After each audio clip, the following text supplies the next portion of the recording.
అందరికీ నమస్కారం. ఎక్కువ సమయం తీసుకోను, ఆల్రెడీ లేట్ అయింది, చాలా దూరం వెళ్ళాలి. చాలాసేపటి నుండి ఆలోచిస్తుంది ఏంటంటే, నేను కొద్దిగా లేట్గా వచ్చాను, ఏదో పని చూసుకుని ఇక్కడ రావడానికి లేట్ అయింది. అన్నయ్య మామిడి హరికృష్ణ గారిని వేదిక మీదకి సాధారణంగా ఆహ్వానిస్తున్నాను. Please come.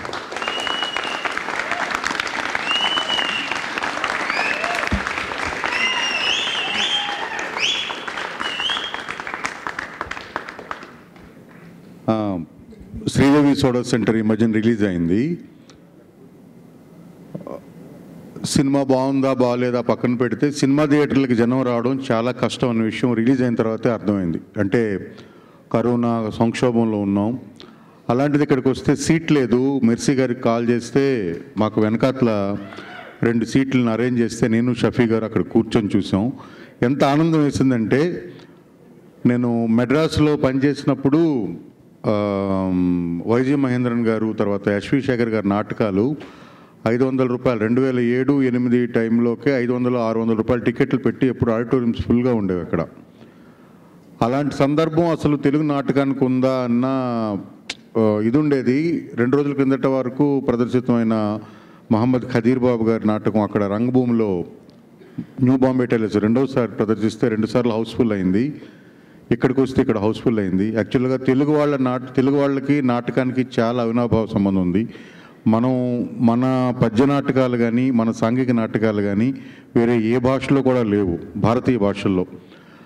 అలాంటిది ఎందుకో తెలుగు నాటకం కనుమరుగైపోతుంది, సరిగ్గా దానికి ఆదరించరా ఏంటా అంటే అలాగేం లేదు. మంచి నాటకం వేస్తే ఖచ్చితంగా వచ్చి చూస్తామని మీరు చెప్తున్నారు. అట్ ద సేమ్ టైం ఇది ఫ్రీ షోనా లేకపోతే టికెట్ షోనా నాకు తెలీదు. ఇన్ కేస్ ఇది టికెట్ షో అయితే నేను చాలా హ్యాపీగా ఫీల్ అవుతున్నాను. ఇన్ కేస్ ఫ్రీ షో అయినా సరే మీరు నాటకాలు వేసినప్పుడు, ఎందుకంటే ఇదంతా చిన్న విషయం కాదు, ఇంతమందిని బ్యాక్ స్టేజ్ని ఈ లైట్ని నేనైతే ఎప్పటికీ ఇలాంటి పని చేయలేను. సినిమాకి చాలా ఫెసిలిటీస్ ఉంటాయి, చాలా సౌలభ్యాలు ఉంటాయి. మేము అనుకున్నప్పుడు చేయొచ్చు, వద్దనుకుంటే ఈరోజు మానేయచ్చు. అది ఎలా కాదు, అనుకున్న సమయానికి చేయాలి.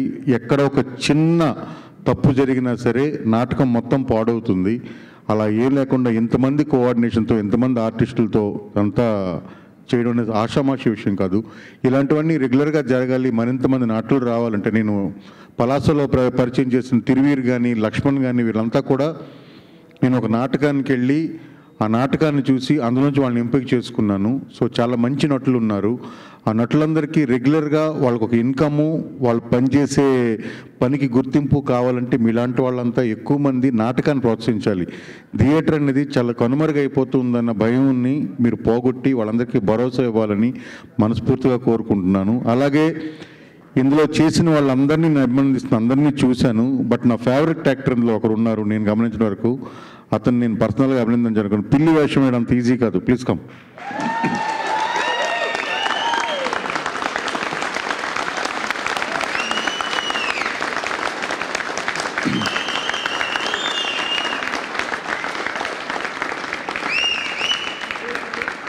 నాట్ ఏ జోక్ ఇది.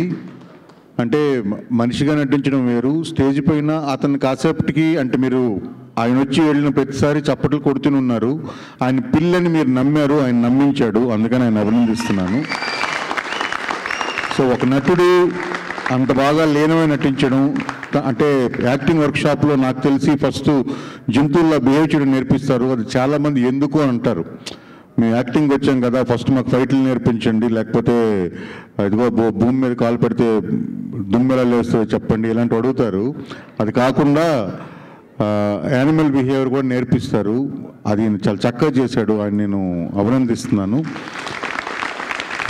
అలాగే అజయ్ నా సినిమాలో చేయాలి, 2 సార్లు మిస్ అయ్యాడు, తొందరలో చేస్తాడని అనుకుంటుంటే ఇప్పుడు అలాంటివన్నీ చేసేటట్టు ఏం కనిపించట్లేదు. అతను చాలా మంచి దర్శకుడు. ఈ పని మళ్ళీ చెప్తున్నాను, నేను చాలా గర్వంగా ఒప్పుకుంటున్నాను. ఇలాంటి పని నేను చేయలేను, అజయ్ చేసిన పని నేనైతే చేయలేను. అజయ్ అంత అద్భుతమైన పని చేశాడు.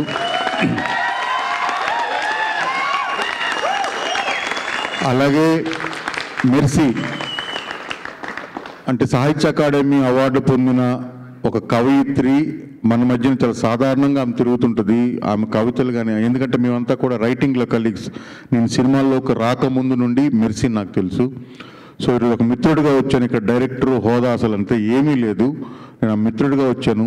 ఇలాంటి ఒక నాటకం రాసినందుకు, ఇంకొక మిత్రుడు అజయ్ దీన్ని డైరెక్ట్ చేసినందుకు, వీళ్ళంతా ఇందులో చాలామంది నాకు తెలిసిన వాళ్ళు ఉన్నారు, నేను కలిసిన వాళ్ళు ఉన్నారు.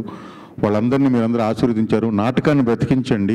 డెఫినెట్గా చాలా మంచి నటులు దొరుకుతారు. మీకు కూడా మొనాటిని వచ్చేసింది. చూసిన వాళ్ళని చూసి కొత్త వాళ్ళని పరిచయం చేయాలంటే నటుల్ని మనం తయారు చేయాలి. నటుల్ని కృష్ణానగర్లో తయారు చేయలేం, ఇలాంటి వేదికల మీదే తయారు చేయగలుగుతాం. సో ఇలాంటి వేదికలు కావాలంటే మీరు అనుకుంటేనే వాళ్ళు తయారవుతారు. వాళ్ళు తయారైతేనే వాళ్ళు మేము చూపించగలం. మళ్ళీ అగైన్ వాళ్ళు మీకే మేము ప్రజెంట్ చేస్తాం. మంచి నటులు వస్తారు. Thank you very much. అవకాశానికి థ్యాంక్ యూ. చివరిగా మామిడి హరికృష్ణ గారు, ఆయనకు అసలు ఏ పని పాట ఉండకుండా ఇదే పని పెట్టుకుంటాడు. ఆయన ఎక్కడ టాలెంట్ ఉన్నా తీసుకొచ్చి నిలబెట్టి దానికి ఒక వేదిక ఇచ్చి, రవీంద్ర భారతి దీని మీద నిలబడ్డం అనేది కొన్ని లక్షల మంది కళ. అంటే అది ఇందులో ఉన్న వాళ్ళకే తెలుసు. ఆ కళని వాడి క్యాస్టు, క్రీడు, భాష, మతం ఏమీ లేకుండా నీ దగ్గర టాలెంట్ ఉంటే వచ్చి ఇక్కడ నువ్వు నీ టాలెంట్ని ప్రదర్శించని ఆయన ఎప్పుడైతే ఈ రవీంద్ర భారతిలో అడుగు పెట్టాడో ఇది ఎప్పుడు నిండుగా ఉంది. ఇది చాలా ఆత్మసాక్షిగా చెప్తున్నమాట. ఇలాంటివి చాలా పనులు మీరు చేయాలి. కళాకారుల బాగున్న ఏ దేశమైనా, ఏ రాష్ట్రమైనా, ఏ ఊరైనా బాగుంటుంది. Thank you very much.